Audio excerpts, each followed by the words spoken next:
Something is buried beneath the pyramids. Scans confirm it. Not a natural cavity, not random rock. Something with perfect right-angle symmetry. 80 meters underground, a stadium-sized structure sits in darkness, completely off limits to researchers.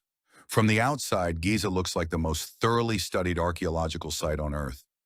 Centuries of excavation and millions of tourists arriving every year. But underneath the surface, the data tells a completely different story. One the official maps don't show, and that nobody has ever fully explained. Ground-penetrating radar sends pulses into rock and reads what bounces back. Think of it like an ultrasound for stone. The echoes from Giza are wrong. Natural cavities in limestone look jagged and completely random. Giza's radar shapes have clean, precise right-angle corners, the kind nature simply never produces. In 2023, a geophysics team had permits and equipment on site. They were ready to go deeper than anyone had ever gone before. Then the work stopped. Officially, technical difficulties. But equipment was fine. The team was still on site. They were simply told to wait indefinitely. Nobody announced the discovery. Nobody offered any explanation for the stop. The site just went completely quiet, and it has stayed that way ever since. But here's the part that doesn't add up. Why would you halt an excavation right after confirming something is actually there? Who makes that call? Because this was not the first shutdown at all. The pattern, discovery, confirmation, sudden stop, has been repeating for almost 40 years now. 1986, a Japanese research team from Waseda University runs the first radar survey beneath the Sphinx. Anomalies appear in the data almost immediately. Egypt reviews the findings and grants initial access. Then, 3 months later, quietly revokes all research permits. No explanation is given. The team returns home. Their data gets published and then cited, but effectively ignored by every official body positioned to act. The anomalies they mapped stay in the record. Fast forward to 2015. An international team launches Scan Pyramids, the most advanced non-invasive scan of the pyramids ever attempted. The technology, muon tomography. Muons are cosmic particles. They travel through solid rock the way X-rays travel through skin. When something denser blocks them, detectors catch the shadow. When the Scan Pyramids team reads the first muon results, the room goes quiet. A void inside the Great Pyramid nobody knew existed, completely uncharted. Here's where it gets really strange. Researchers overlaid old passage maps with new thermal data. The coordinates don't align at all. Something exists in between. In 2022, thermal imaging finds 3 heat zones at Khufu's base, forming a perfect triangle. The surrounding stone is completely uniform, no explanation given. 3 independent teams, 3 different technologies, anomaly locations matching to within 1 meter. In science, that level of agreement has a name, a result. The anomalies aren't isolated points. They map as a connected system. Corridors, chambers, a central void. A full underground network beneath the plateau. The underground footprint is larger than what's visible above it. The most famous monuments on Earth may be sitting on top of something even bigger. Satellite thermal analysis in 2019 flags 14 separate anomaly points across the plateau. Egypt's Ministry of Antiquities issues a rebuttal within 48 hours. Authorities confirm the anomalies are real, then close the site. No timeline, no explanation. Here's the surprising part. This is not the first shutdown. 1986, 97, 2015, 2023. Every time a team confirms something real, the access disappears. Same outcome 4 times in a row. Ground-penetrating radar sends pulses into the ground and reads what bounces back. Dense rock reflects one way. Empty space reflects another. The difference is clear. The chambers beneath Giza don't read as empty. They show a density incompatible with surrounding limestone, meaning a completely different material is there.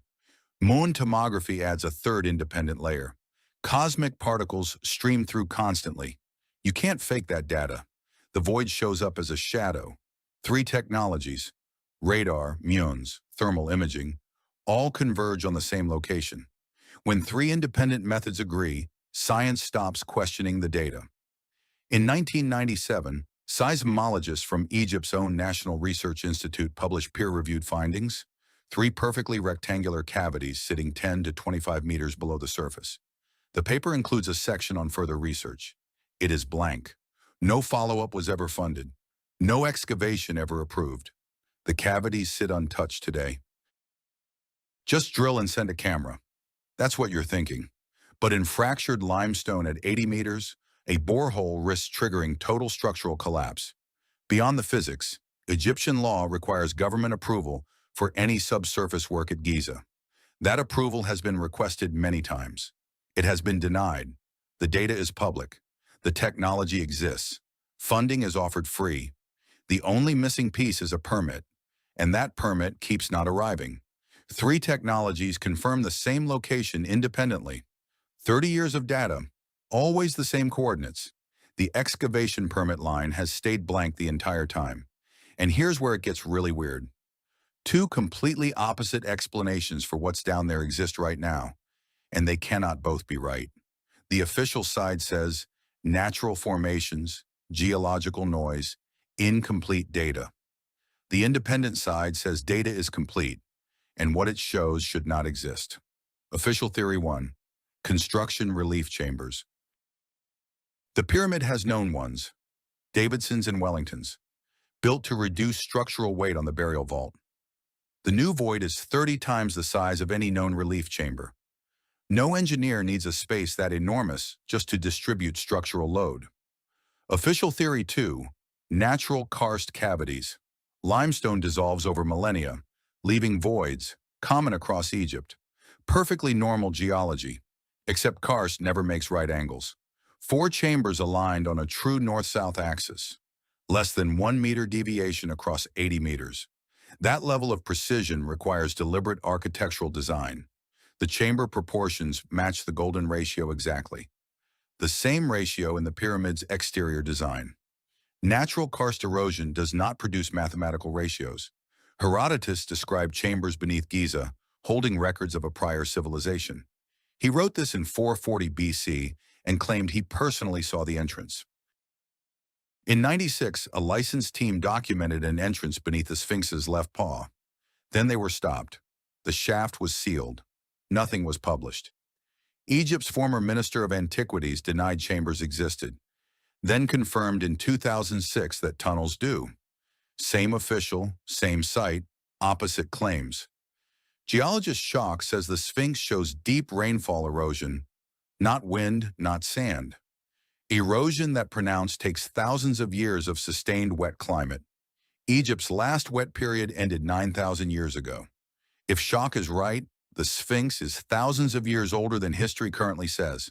In 96, an open shaft beneath the Sphinx's paw.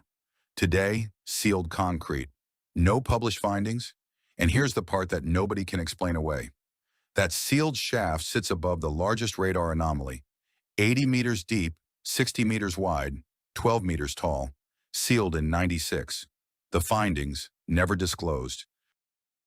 9 documented anomaly sites beneath Giza, confirmed over 40 years by separate teams using different methods. Not one excavation was ever approved. Not one. Some Giza anomaly datasets were officially reclassified as restricted after their findings were already made public. Publish, then close, then restrict. It keeps happening. 20 kilometers south at Saqqara, the underground is open for research.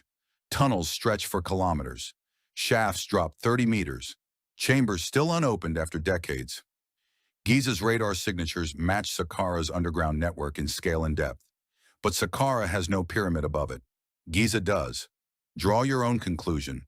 One anomaly has no official explanation at all. Specific blocks on Khufu's eastern face show temperature differences at dawn that the surrounding stone does not. This temperature fluctuation appears only directly above the underground anomaly's coordinates. Engineers call it differential thermal behavior. What causes it below is officially unexplained. When a senior official contradicts himself on the same location twice on public record, that is not an error. Something changed between those two statements. 3 groups from Italy, Japan, and Egypt worked independently. Different methods, different data, Same coordinates every time. The probability of coincidence is effectively zero. 40 years, 4 shutdowns, 9 confirmed anomalies, 0 excavations. When the pattern repeats this many times, the pattern itself becomes the most important data point. 86, 97, 2015, 2023, 4 radar surveys, same structures, same location every time. The anomaly is consistent. The answer is still not. And here is the one thought that changes the whole picture. What if we have been looking at this from completely the wrong direction? What if the pyramid is not the monument, but the lid? What if the structure below is real and the pyramid is only the marker? The academic community is split, not in a polite way, in a way where careers have stalled, grants have been denied, papers rejected without review. Several geophysicists who published Giza anomaly findings later had their grants rejected without review. Not denied with reasons, rejected before review. That matters. Official position, natural formations, geological noise, data inconclusive. That position now stands against 31 separate peer-reviewed publications, pointing to structured anomalies beneath the plateau.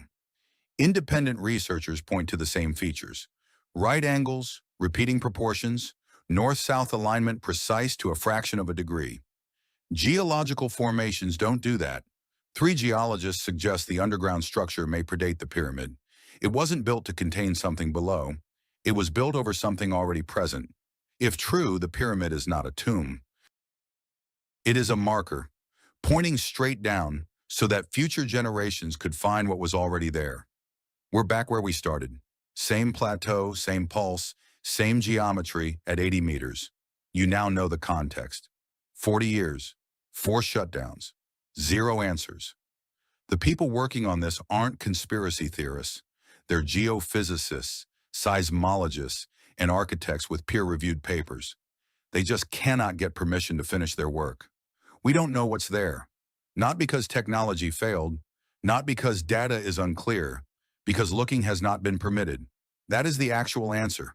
The radar model shows chambers, corridors, and a central void that is larger than all the visible structures above ground, including the pyramids themselves. We found a door. We don't know if we have the right to open it. We know who does. And they keep choosing not to. 4 independent studies confirm the anomalies. Excavation stopped every single time. What is down there? And why exactly won't they let anyone find out? Different explanations exist, and none are fully complete. If you want more questions like this one, the subscribe button is right there. See you next.